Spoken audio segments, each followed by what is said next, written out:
معزز سامعین گرامی قدر، آپ کے سامنے یہ خبر تو چل گئی ہے، لیکن افسوس اور دکھ کی بات ہے کہ پاکستان کی قوم الیکشن میں مصروف ہے۔ مسلمان ممالک اپنی معیشتوں کو، اپنے ذاتی مسائل کو حل کرنے میں مستغرق ہیں۔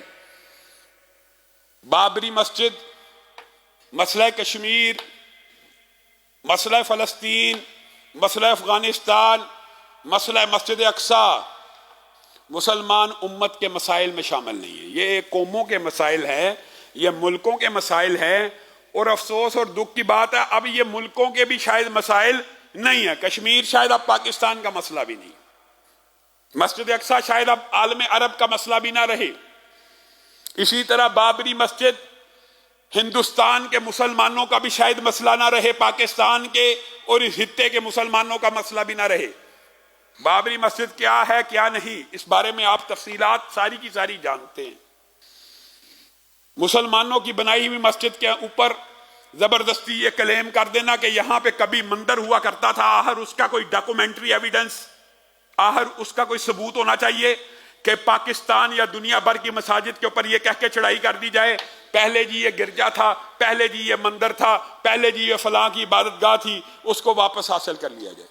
یہ دنیا کا سب سے بڑا جھوٹ ہے۔ متعصب ہندو ہندوستان کے اندر یہ ایویڈنس، یہ ثبوت دینے میں عاجز اور قاصر آ چکے ہیں، اور سپریم کورٹ عدلیہ کے فیصلے اس بات کے اوپر ضال ہیں اور دلالت کرتے ہیں کہ یہ جو دلائل تھے کہ یہاں پہ جی رام کا فلانے کا بت ہوا کرتا تھا، جی وہ ان کی جائے پیدائش تھی، منظم انداز میں وہ ویسی برادران نے ہندوستان میں اس مقدمے کو لڑا اور ان کے ایک ایک دلیل کو اور دلائل کی دجیاں اڑا دی اور ثابت کر دیا یہاں پہ کسی مندر کا کوئی وجود ہی نہیں تھا۔ مجھے بتائیے، یہ اتنے بڑے بادشاہ تھے، بابری مسجد بادشاہ کے نام پہ ہے، پتہ ہے نا، زیر الدین بابر مغل بادشاہ، اس کو ہے کوئی ضرورت کہ اس نے اگر 5-10 ایکڑ کی کوئی مسجد بنانی ہو؟ وہ پورے ہندوستان کا بادشاہ ہے، اس کو کسی کی جگہ پہ قبضہ کر کے مسجد بنانے کی ضرورت ہے؟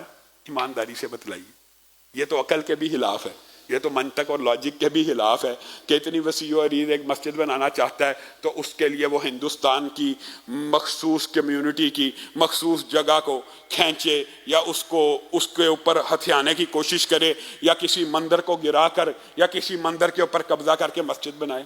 بادشاہوں کے یہ مزاج بھی نہیں ہوتے اور نہ اس طرح بنانے کی کوئی ضرورت ہوتی ہے۔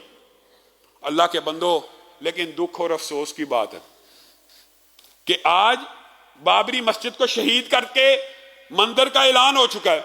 ایمانداری سے بتلائیے گا پوری دنیا کے مسلمانوں کا کیا ری ایکشن ہے؟ وہی ری ایکشن ہے جو کشمیر کا تھا، وہی ری ایکشن ہے جو مسجد اقصی میں۔ مسجد اقصی کے لیے تو پھر بھی وہاں کے لوگ مر رہے ہیں، دن رات جہاد کر رہے ہیں۔ یہ بابری مسجد کے لیے کیا ہوا؟ پاکستان کے مسلمان کس کام میں مشغول ہیں؟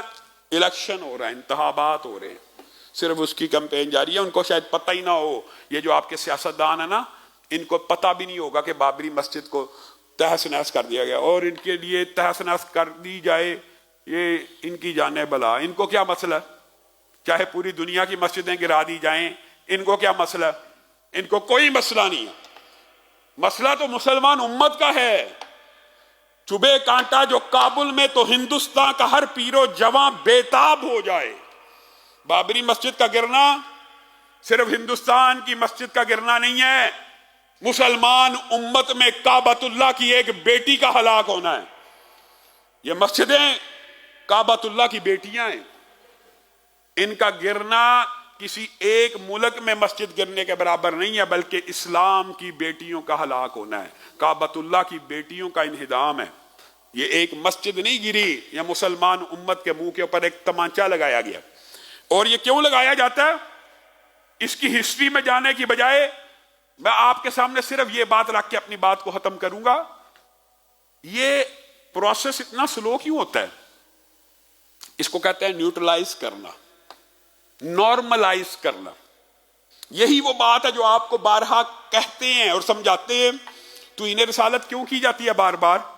تاکہ ایک وقت آ جائے کہ یہ ایسے نیوٹرل ہو جائیں یا نارملائز مسلمان ہو جائیں کہ ان کے توہین رسالت ہو یہ کہ بس ایک نارمل سی بات ہے، کوئی ری ایکشن نہ آئے، کوئی رد عمل نہ آئے، رد عمل کو کچلنے کے لیے یہ ایک منظم ایک تھیولوجی ہے، ایک سوچ اور فکر ہے منظم، کہ آہستہ آہستہ بار بار آہستہ آہستہ بار بار اس سے یہ ہوتا ہے کہ ریئیکشن نہیں آتا. اور یہ دیکھیے ہندوستان میں بابری مسجد کا معاملہ بعین اسی تھیولوجی کے تحت اور اسی سوچ و فکر کے ساتھ کیا گیا، اور آج اگر بابری مسجد کو منہدم کر کے رام مندر کی بنیاد رکھی جا رہی ہے تو بتائیے وہ اپنی تھیولوجی اور اپنی سوچ فکر میں کامیاب ہوئے ہیں کہ ناکام؟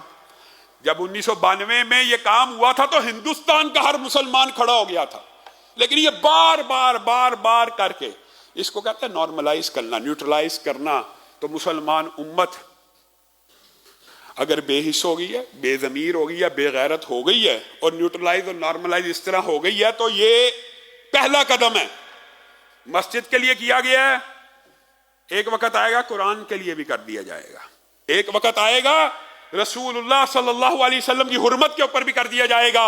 اور یہ وقت زیادہ دور محسوس نہیں ہوتا. جس طرح کی مطمئن بے حسی بے ضمیری کی زندگی آج مسلمانوں نے بابری مسجد کے حوالے سے گزاری ہے، آئندہ آنے والے دنوں میں اللہ نہ کرے ہم یہ دن بھی دیکھیں کہ قرآن کے لیے بھی ہماری بے حسی ایسی ہو جائے اور رسول اللہ کی ذات کے لیے بھی ایسی ہو جائے.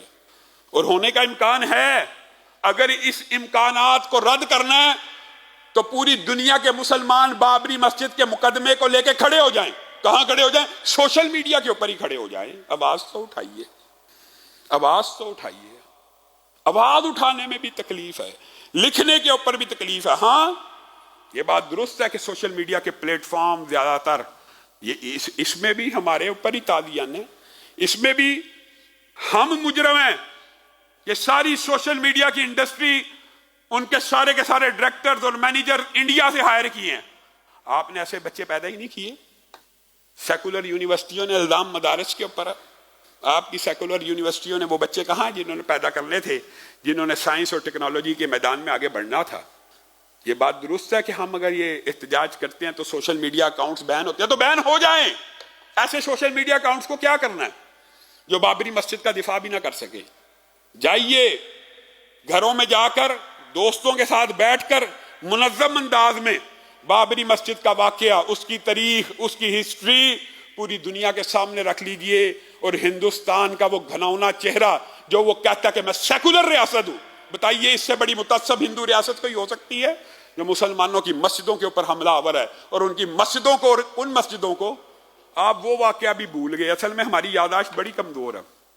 آپ کو یاد ہے افغانستان میں طالبان کی ایک مرتبہ حکومت آئی تھی تو انہوں نے بدھا کا ایک مجسمہ گرا دیا تھا، بدھا کا، کہ یہ شرک کا بہت بڑا مجسمہ، بدھا کا مجسمہ تھا، بت تھا، اس کو گرا دیا.